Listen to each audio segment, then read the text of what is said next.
Welcome to your final part of your lesson, Who was Rosie the Riveter for History 3300. Let's continue. In July of 1943, the American Women's Army Corps was established. Please write this down. WAC, W-A-C, offered American female recruits the same rank, title, and pay as male reservists. WAC offered American female recruits the same rank, title, and pay as male reservists. It provided better salaries and chances for advancement than peacetime employment. According to a WAC publication, its women were proud to, quote, do every job, little or big, with a thrilling competence that awakens respect in the eyes of even the ablest GI. Wherever they serve, WACs are doing a gallant soldier's job. All told, during World War II, 350,000 women served in the U.S. Armed Forces. Visible sights of women in overalls and bandanas, with lunch pails and working at male-defined jobs or in military uniform generated a fear that women would cease to be feminine by becoming too independent, or even worse, they wouldn't get married. This was especially a concern for women in the armed forces, since military service was long associated with masculine traits like toughness, action, or force. A government survey in 1943 revealed that only 7% of the Canadian population thought women best served the war effort by joining the armed forces. 26% said they would be a better support by maintaining home life. 32% of husbands, parents, and brothers disapproved of women joining the armed forces. Governments felt it necessary to reassure the public that women's war work was only temporary due to this unprecedented emergency, and they set out to answer the following concerns. Would serving in the military call a woman's femininity into question? Would military men exploit these women sexually? Were women who wanted to serve their country lesbians?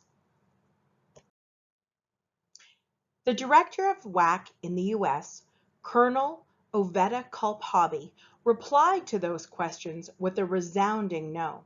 She maintained women could serve in the military without sex playing an unhealthy role. And although the WAC was a corps in the midst of men, Hobby believed women could remain chaste and feminine. Nor did she think the armed services branded them as sex workers or lesbians.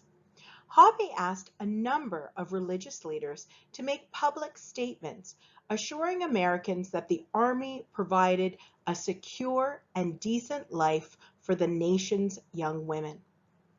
She added WACs were of good moral character and that they came from good families.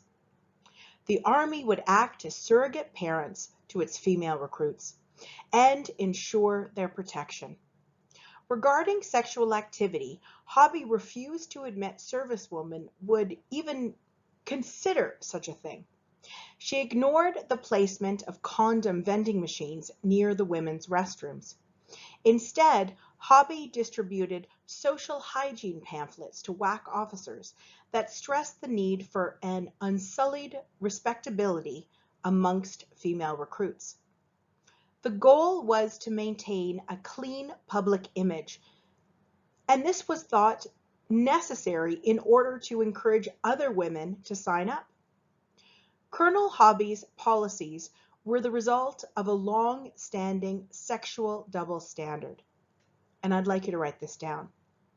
Most Americans expected male GIs to engage in sex, but few thought female GIs should.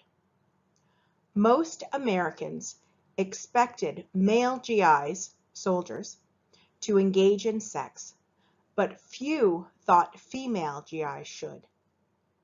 When Black women were stationed at posts where only Black men served, critics assumed the Army intended servicewomen to raise the morale of servicemen, sex included. In truth, the stationing of Black men and women together was the result of the Army's segregation policies. Please pause this presentation and watch Invisible Warriors, African American Women in World War II. We can see a very definite pride here among women themselves and the government in women's accomplishments during the war. We also see a constant need to reassure everyone that the new roles for women were temporary, that this was a response to an emergency, and that nothing had really changed. Within the armed forces, there was an orchestrated effort to ensure parents and the public that the Army was a safe place for women, especially in light of rumors which said that the women were easy. Army personnel dismissed these rumors as baseless gossip, but the relative freedom of the armed forces did open up heterosexual possibilities significantly. Films played up this theme quite heavily, making it look like the Army was a great place for women to find a date or two. And if you want, you can click on the link, Keep Your Powder Dry, for a short trailer. In the U.S. Army, existing rules stated that officers could not fraternize with enlisted people. This meant that male officers were not supposed to date enlisted women. In certain posts, local rules existed as well. Women had to stay within the compound. A heterosexual couple couldn't have a date without others present. Women were told to bring their male friends to communal day rooms and recreation areas where informal supervision existed. Please write this down.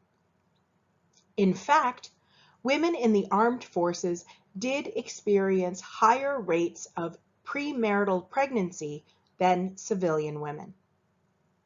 In fact, women in the armed forces did experience higher rates of premarital pregnancy than civilian women. In the American wax, women weren't allowed to dance together or wear their hair in masculine styles, lest their heterosexuality be questioned. So women in the armed forces were caught in this interesting double bind. They had to be careful not to be too heterosexual. You weren't supposed to be thought of as being loose or easy, but they had to be heterosexual enough to avoid the stereotype of being mannish or lesbian. Like many myths, the myth of the mannish Seawak contained a grain of truth, insofar as World War II indeed provided lesbians and gay men an important bit of cultural space. Historian Ellen Beyroub's Coming Out Under Fire offers an interesting glimpse into the experiences of homosexual men and women in the American forces during World War II. Please pause this presentation and watch that clip now. Coming Out Under Fire. Despite incredible official hostility to homosexuality within the Army, people could be discharged, they could be subject to psychiatric testing, even incarceration. There was a very definite gay and lesbian subculture within the armed forces. Paul Jackson, whose work is the basis of the documentary Open Secrets, and that's quite a longer clip, but if you're interested in this topic, I do highly recommend it. He discovered that thousands of lesbians and gay men in the Canadian military found that World War II was a kind of national coming out experience. Gay women and men were attracted to the possibility of freedom, which Army life opened up. Keep in mind, this is long before a national organized gay community has been established, and the few clubs and bars that were around were often raided by the police. homosexuality is still illegal at this time. So a stint in the army was a way to escape a stifling, closeted life within a family or small town. The army encouraged strong same-sex bonding. There was nothing constructed as abnormal about two men or two women spending all of their time together. Many World War II films are buddy films, and they're usually about male bonding. In the famous American movie Staglite 17, there's even a scene which depicts two men dancing together while drunk. A very unusual scene for a mainstream movie at this time. Please write this down. Wartime jitters over femininity were also jitters over heterosexuality as well. Wartime jitters over femininity were also jitters over heterosexuality as well. Images of idealized masculinity and femininity were used extensively within propaganda posters. And here on this slide are 3 examples. Attack on All Fronts has a woman carrying a garden tool, probably because she's either taking over as a farmer, called farmerettes because they feminized it, or working in a victory garden. A man carrying a munitions gun because he's helping to build military supplies, and then of course the soldier. But they're all in a pose of appropriate action. On the other side, we have a mother and a daughter. We'll have lots to eat this winter, won't we, mother? You'll notice that the aprons are highly ruffled. So presumably these are, family treasures that have been passed down or from an earlier time, since cloth rationing wouldn't have made that very popular. But they're growing their own fruits and vegetables, and they're canning them in order to be responsible and allow more agricultural produce to get right to the front. And then we have the image in the middle. She has a full face of makeup on, and truly in World War II, the growing expectation of women to wear makeup to do their chores during the day has skyrocketed at this time. But who is putting on her nurse's cap? You guessed it right, it's Uncle Sam. On this page, we also have 2 rather famous images. Keep These Hands Off shows a very blonde woman and her sort of pink-cheeked, idealized child clutched together against the rather effeminate and monster-like hands, with one having a symbol of the Japanese flag and the other having a Nazi swastika on it. They almost look like a witch's hands, which was to both emasculate the enemy and to show how much better, Canadian culture was, how much stronger and more masculine Canadian culture was, and that what Canadians were fighting for was to preserve this vision of motherhood. Now, to the other poster, which is Rosie the Riveter, and you saw that this was based on the pose by the prophet Isaiah. This is by Norman Rockwell and is quite an iconic image of World War II. What I think is fascinating about this image is that it does not show a delicate woman. It shows a regular looking woman who looks like she can do the work. She has slightly more muscular arms. She's got dirt on her face because she's working hard. Her riveting gun is across her lap. She has all sorts of patriotic badges. She is still wearing lipstick, and while she doesn't have the typical bandana, her hair has been curled and it's pulled back. She's got her lunch pail, and of course she's taking a break to eat her sandwich, and maybe most significantly of all, her feet are sort of stamping down on Hitler's Mein Kampf, which was a famous piece of propaganda where he laid out a lot of his ideas for the final solution. And finally, let's take a look at these three images. Who, me? Yes, you. You're needed now to free a man to fight. An army rider you can bang and help squelch the Nazi gang. Join the CWAC. This was an out-and-out invitation that no matter who you were, if you did clerical work, then you too could do work for the army in the same capacity. The Spirit of Canada's Women, Canadian Women's Army Corps, has a flank of women, all white. Let's not forget that these images are of white women.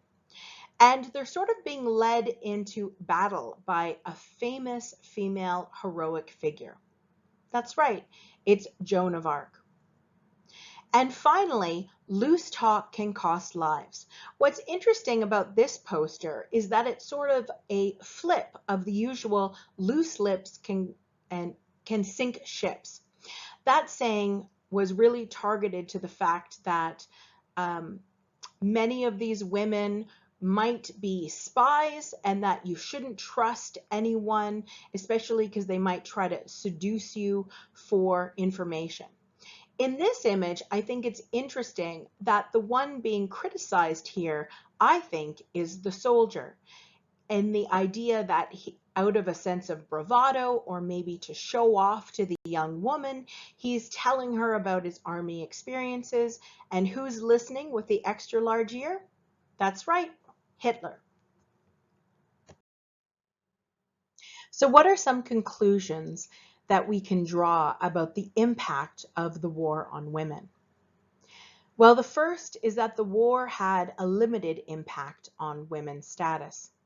After the war, women's units in the armed forces were quickly disbanded. Tax incentives offered to manufacturers for women workers ended, and daycares, with the exception of Quebec, were systematically shut down. Labor force participation rates dropped after a 1944 peak. There was an increased emphasis in pop culture and government policy on women as homemakers. Domestic ideology remained strong. Indeed, the 1944 Gallup poll indicated that 75% of women and 68% of men felt that men should be given preference in post-war employment. Now, this is not surprising considering the considerable sacrifice that men had made on behalf of society. The second conclusion, war transformed the lives of women. Very different. We do see an increase in labor force participation from married women. It triples between 1941 and 1951. Labor force participation rates didn't drop below those of 1941, and in fact, they slowly increased. Throughout the war years, we see multiple discourses on women and work. Magazines and newspapers celebrated women as domestic homemakers, but they also celebrated the achievement of their professional status. By the time the war came to a welcome end in 1945, women had experienced many modifications in their images, roles, and lifestyles. It dramatically broke women's usual life cycle of childhood, schooling, employment, marriage, motherhood, and widowhood. Instead, and I'd like you to write this down, the war offered women the chance to experience paid employment, military service, travel, and patriotic activities firsthand. The war offered women the chance to experience paid employment, military service, travel, and patriotic activities firsthand. One may even argue war experience laid the foundation toward equal pay policies, increased participation in public life, and the beginnings of the second wave feminist movement. Oral histories indicate women felt war work increased their sense of self-worth and independence. One American Army nurse summed up her experience in the following assessment of herself as now being more mature, more realistic, and more open-minded. To end, I would like to share a primary source with you, the 1946 tribute to women's efforts in war work by the NFB entitled To the Ladies. So when you finish this, and we are on our last slide, please go to your PowerPoint slideshow and watch that primary source. Thank you, and I will see you for week 13.